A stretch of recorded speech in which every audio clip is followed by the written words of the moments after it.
Proportional Response, Book 1, Chapter 24, Part 5, Timing. A spacer's life is spent in two states: sheer terror or staring at a countdown. Raised Admiral Thursh Wimmerson sat in his command chair aboard his human "No, you featherbrain" Confederated flagship and tried not to stare at the ever so slowly changing numbers. It gets worse when you are in command. Everyone else has something to do. Well, nearly everyone else. At least everyone on the bridge. Anything I try to do now will either look like over-eagerness, anxiety, or a lack of trust in my crew. He turned to look at the plot, relaxed his body, and started in on a meditation he'd learned specifically to make time seem to pass faster while projecting an air of calm confidence towards his crew. For a wonder, it worked for once. A soft ping brought him out of his meditation as the timer hit 0 and the Zoltan fleet neared the gravity trap they'd laid in their path. He allowed himself a cold smile as dozens of potential trajectory lines for each enemy ship sprang up on his plot, and his hit radar controllers tried desperately to narrow the possibilities down. The Benzigal shipyards may fall before this war is over, but not today. After a few minutes, the lines had been reduced to a mere handful for each ship, and, better, all of them had converged into a small enough area for what he wanted to do next. He hit a few controls and outlined a section of space, and the ship's computer calculated the time to fire for him. He sent the target solution off to all of his ship captains, then opened up a fleet-wide comms channel. "The Zoltans have arrived for the dance just on time. Welcome, fleet. You have your designated targets, and I will send you adjusted engagement vectors if they seem necessary, but it doesn't look like it will. It looks like our dance partners are doing an unusually good job of dealing with Grav Shear of our little surprise, and will arrive in tight order. Let's reward their efforts with a warm welcome. Shall..." He heard a few dark chuckles across his flag bridge and nodded inwardly. Morale is still running high, and that is good. How will it be 2 years from now when we are still having to engage the Zoltan fleet? Another timer began to tick off seconds. As it neared 0, Wimmerson gave his command. "All ships in Welcome Fleet, fire all guns and energy weapons, maximum dispersion patterns. Fill that area of space with everything we can put in it for the next 40 seconds. Fighter wings, as soon as the fire is complete, I want every fighter we have moving at maximum acceleration, mode 2. The deck tremored beneath him as his own main gun fired. Then all secondary batteries went off right behind it. Yet another counter started, timing the barrage as his gunners cycled through their weapons. The plot showed what seemed to be a haze emanating from his fleet and crawling toward the ever-tightening field of his enemy's return to normal space. A light appeared on his console. He looked down at his comms officer and shook his head, then punched the necessary buttons to officially deny the enemy commander's attempt to communicate. He had to force his feathers down as he leaned back in his seat and shared a commiserating glance with his comms chief. What point would there be in talking to a dead man? I know he has multiple suicidal loyalty officers on every one of his ships, ready to blow them up rather than retreat or, cool breeze forbid, surrender. He also knows that I know. He shook his head quietly. No, they can't surrender, can't retreat, can't even listen to reason. And talking to that walking dead man would do nothing but hurt the morale of my crew. And possibly myself. The latest timer mercifully hit 0 at last.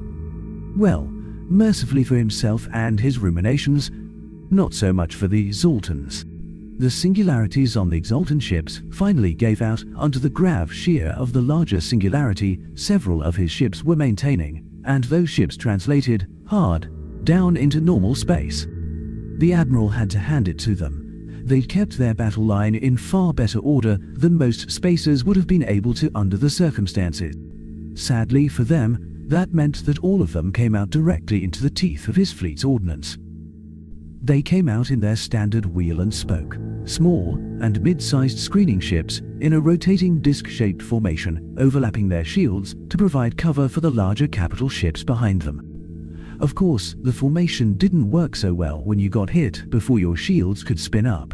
Nearly a third of the wheel simply ceased to exist in an instant. Another third of it took crippling damage and could no longer hold their formation. Most of the rest took a number of hits, but some had been lucky enough to come out a little behind their fellows and were spared the worst of the damage. Then the capital ships hit the cloud. All of them began to roll instantly, trying to spread the damage against as much of their armor as they could. One managed to get its shield up even before they passed through the cloud of fire. Another one sputtered and went dark. A hard half-growl, half-cheer went around the flag bridge as that capital ship's icon winked out, but no one looked up from their stations, so Woomerson let it slide. Opening round to me then, though that isn't hard when you get to ambush an unsuspecting opponent. Surprise is the ultimate high ground. He turned to Fleetcom. You have already sent tactical data to the Underfleet. The woman at the station nodded. Good. He thumbed the fleet channel.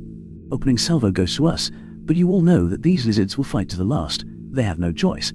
All captains, weapons free. Mark your targets, rotate your fire, and don't let up. He then took control of the plot and watched as the two fleets converged. The Zoltans closed their ranks quickly, allowing overly damaged ships to fall behind the screen. They kept the same formation, however. The loss of one capsule ship meant that they still had enough screeners to maintain cover. Only the Penigra and the Kothra can use that particular formation to its true potential. And the Penigra, from what I understand, only because they let their computers do most of the navigating. Still, it is effective, or has been. Too bad the humans figured out how to anticipate the holes they open up for their big ships to fire. He drew some vectors on the plot for fighters to go out and flank the screen disk, looked at the computer's projections of the disk's movements, and assigned a few priority targets, and another timer. All first-line ships. When that timer hits 0, you are to concentrate fire on the marked targets. 2 salvos each, then go back to your previous firing zones. Acknowledgements floated up from the pit, but he had already moved his concentration forward. He unconsciously leaned in to study the plot, and there, he almost sighed as he started yet another timer, and then another one a little before it. Underfleet, you have your countdown timer. You can see where it will put you. Work your firing solutions out now. Welcome, Fleet. When your timer runs down, you are to slow to fleet speed. Make it look like we are growing timid from the fire we are taking. He suppressed a wince as the icon for one of his own picket ships winked out, and another signaled a need to come off the line. And for flight's sake, watch your shield overlaps.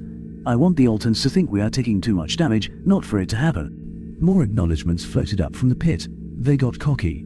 I'm going to ream some captains when this is done. Movement at the edge of the Altan disk caught his eye, and he watched 2 flights of his fighters crest the disk at different locations, and be immediately destroyed by wide-angle sweeping shots from several of the large destroyers. Woomerson grimaced slightly, but then turned his attention to the rest of the Zoltan ships and smiled. The fighters had been a long shot at best. He allowed himself to ruminate out loud. It appears that the Zoltans are capable of learning, at least a little, and have learned not to let our fighters get around their discs. Now, let's teach them a lesson about ignoring a bull to swat a fly. One of the timers reached 0, and the ships he'd designated fired their 2 salvos at specific ships within the Altan disk. As his ships fired, he selected 2 points on the disk, and set yet another timer, along with an order that all ships fire everything they had on those spots when the timer hit 0. The ships in the disk, which had been the target of the salvos, pushed extra power to their shields at the cost of their engines and rolled to distribute the force.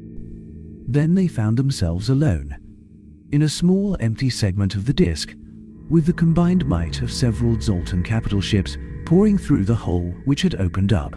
The picket ships were destroyed utterly and managed to absorb a great deal of the fire caused by those openings. Yes, O mighty Zoltans, continue to use the same strategies against us over and over. Couldn't possibly go badly for you. At the same moment, the entire fleet opened up with everything they had, and sent a colossal barrage of fire streaming at 2 points in the disk. Even that barrage would never have penetrated the overlapped shields of the disk, except that another of those openings widened in the disk, almost as if the Zoltan wanted to accept the fire. The barrages sailed through the open space, though a few less well-aimed shot did singe the shields on a few picket ships. The energy weapons, near light-speed missiles, and super-high-velocity slugs tore directly into the exposed underbellies of the destroyers, which had positioned themselves to take out his fighter wings. 3 of the destroyers went dark, and 2 others began to lose their places in the formation. To their credit, the Exultan fleet responded in good order. The disk of picket ships abruptly changed their movements, obviously responding to an order to change their defensive pattern. At the same time, their capital ships made a path to allow the injured ships to limp away from the fight without doing too much to their order of battle. Humason felt a hard smile play at his lips. Not much, but enough. As the damaged ships reached the middle of the capital ship's formation, another timer hit 0, and Wumason's fleet opened with another full barrage. This time they didn't concentrate their fire, but spread it across the enemy disk, causing all of their ships to respond and focus their attention on his fleet, rather than the underfleet, which translated down from FTL space just below them. The Giltan formation finally responded badly. After all this time, and the way they work their formations, they still get locked into two-dimensional thinking so easily. The picket ships all had their shields focused on the incoming fire, and probably had lost both communications and sensors for a moment. The capital ship formation found itself, with its mobility badly hampered by their own tight formation, and the damaged ships falling through them made it worse. The underfleet announced their presence by firing at the unshielded backside of the defensive disk, destroying whole sections of it, and allowing nearly a quarter of Welcome Fleet's barrage to pass through what had suddenly become so much space dust.